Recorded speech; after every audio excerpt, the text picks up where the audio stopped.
భారత క్రికెట్ జట్టు ప్రస్తుతం కీలక ఆటగాళ్ల వరుస గాయాల సమస్యతో తీవ్ర ఇబ్బందులను ఎదుర్కొంటోంది.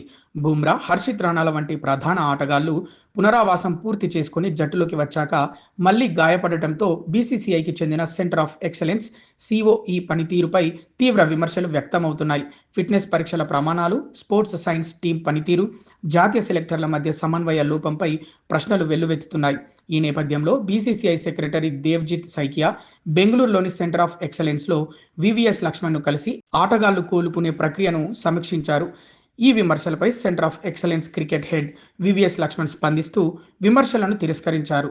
గాయాలనేవి ఏ ఆటగాడి కెరీర్లోనైనా సహజమైన భాగమని ఆయన స్పష్టం చేశారు. బాధ్యులెవరో తేల్చి బలిపశువు కోసం వెతకడం సరికాదని, ఎవరిని నిందించకుండా ఆటగాళ్ల ఆరోగ్యాన్ని నిరంతరం పర్యవేక్షించే వ్యవస్థపైనే దృష్టి పెట్టాలని కోరారు. సెంటర్ ఆఫ్ ఎక్సలెన్స్ అనేది కేవలం గాయాల నుంచి కోలుకునే స్థానం మాత్రమే కాదని, క్రీడాకారుల నైపుణ్యాలను మెరుగుపరచడంలో దీని పాత్ర చాలా పెద్దదని లక్ష్మణ్ అన్నారు. ప్రస్తుతం భారత్కు చెందిన పలువురు కీలక ఆటగాళ్లు గాయాలతో జట్టుకు దూరమయ్యారు. బుమ్రా మోకాళ్ల వాపుతో బాధపడుతుండగా, సాయి సుదర్శన్ వేలిగాయంతో, హర్షిత్ రాణా, నితీష్ కుమార్ రెడ్డి కండరాల పట్టివేత సమస్యతో, వాషింగ్టన్ సుందర్ తొడ కండరాల గాయంతో మైదానానికి దూరమయ్యారు. వీటితో పాటు ఆటగాళ్ల రీ-ఎంట్రీ గడువు, ఫిట్నెస్ ప్రమాణాల విషయంలో సెలక్షన్ కమిటీకి సిఓఈకి మధ్య విభేదాలున్నట్లు వార్తలు వస్తున్నాయి. పూర్తి స్థాయిలో ఫిట్నెస్ సాధించక ముందే కొంతమందిని మ్యాచ్లకు విడుదల చేయడంపై ఆందోళన వ్యక్తమవుతోంది. ఏది ఏమైనా నిందలు వేసుకోవడం కంటే ఆటగాళ్ల గాయాల నిర్వహణను మరింత మెరుగుపరచడమే ప్రస్తుత లక్ష్యమని లక్ష్మణ్ స్పష్టం చేశారు.